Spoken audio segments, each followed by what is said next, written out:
Simon, a basic question for you. How much of a crime is it to take dividends out of your football club? I'm thinking about Manchester United. I'm thinking almost inevitably about the Glazers. Yeah.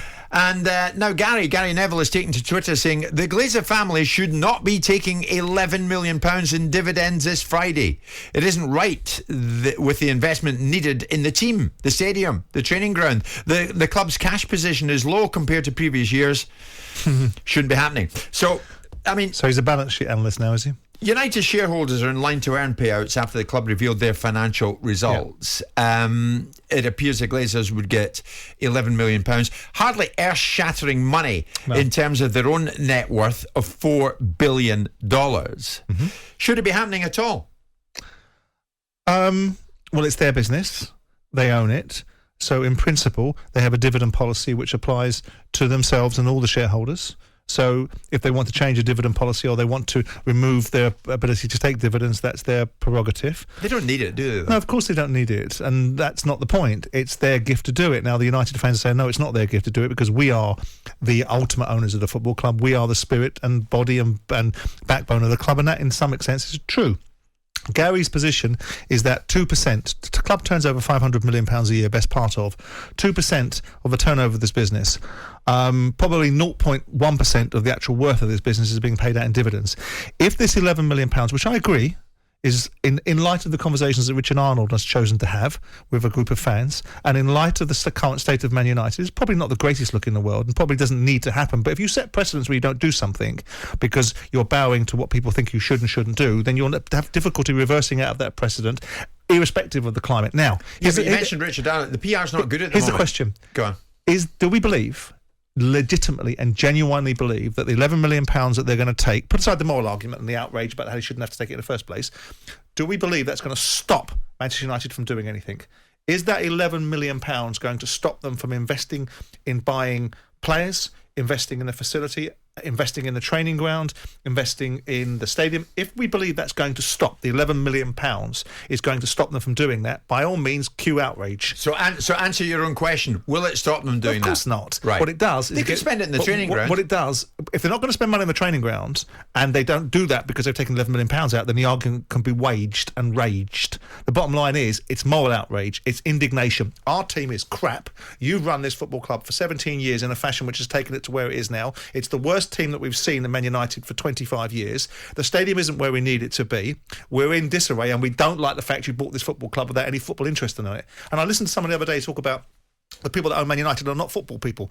Well, how many people that own football clubs are actually football people? What is a football person? A football person is somebody that tends to be disingenuous. I was a football lover. I would hate to think I was a football person, because football people, as a person, in my experience, most of the time are disingenuous, duplicitous, and don't do what they say they're going to do. So I was quite happy not to be a football person. To have football to have the interest of the football club in my best heart, yes. But the Glazers now are dealing against the landscape. Gary is playing to the gallery, standing in front of the pulpit like some messiah, telling everybody how they should and shouldn't look at things. He's not wrong to pick his moment here, I don't think, Gary. Well, of course not. I think he's right to do it. Of course not. It's not a good look at this time. He's got a huge platform and he utilises it, and fair play to him. Yeah. Some of the things he says about on-pitch stuff is fabulous. And some of the things about off-pitch stuff is nonsense. In this instance, what he's doing is he's using the currency to suggest that £11 million, which is a moral outrage rather than a physical stopping of people spending money, to say, hang on a second, you people. If Gary wants to stand in front of the Union pulpit and preach to the masses that I've got someone that wants to buy Manchester United and get rid of the Glazers once and for all, then provide the solution. We all know what the problem is. They loaded it with debt. Nobody likes it. They've got a crap football team. Yeah, but we know what the problem is. But is Gary wrong at the moment to be morally outraged at this time? Gary, I would say no. He's not wrong. Probably not. But Gary took a big fat salary off the Glazers, and I didn't hear him say anything when he was playing for them. So he's been part of the problem when he was there. So because it suits the narrative of everything, and I'm not for the Glazers, by the way. I'm not for the Glazers' contribution to football, because I think they've presided over the decline of Manchester United. They're not winning. The economics of Man United have deteriorated. The share price has probably stabilised, so they're all right jack there. But the actual football club itself, on the pitch, is a shadow of itself. And that's on their watch. Now, they've had to overcome things like the loss of an iconic manager and a loss of, the direction with other football clubs that have come along and said, hang on, we're not going to allow Man United to rule the roost anymore. We've got just as much money as they have, one way or another. So there's a whole raft of reasons that there's a challenge for United.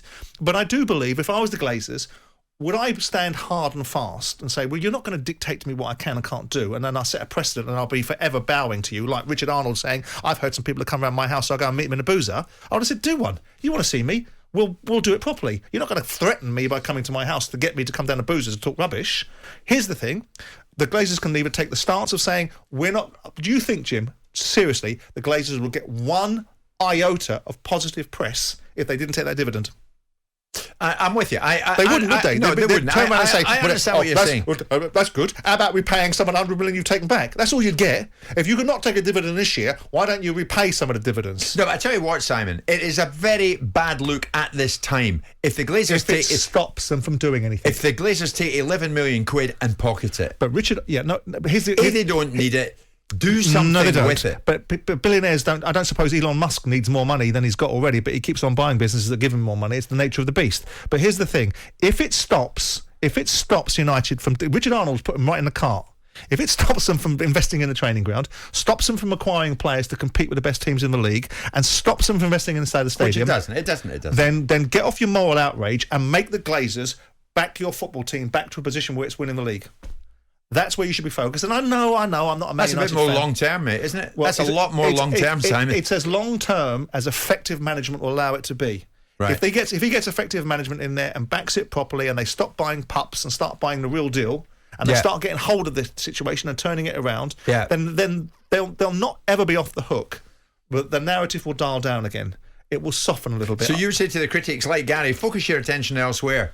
Look at it more long-term about what the Glazers are doing, or more importantly, not doing, and don't be bothered about this 11 million quid on you Friday. Can point it out if you want to. What are you pointing it out for? You're pointing it out because you know it's currency. You know it's juice for you, Mayor of Manchester.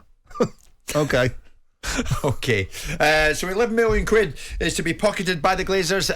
When is it? This coming Friday. Would they be right to take it? It's within their gift to take those dividends, but should they? And if they do, if they don't pocket it, would it be only right and fitting that they put it back into the club? Jim White and Simon Jordan. Monday to Friday mornings from 10 on AM, on DAB, via the talkSPORT app and on your smart speaker. talkSPORT.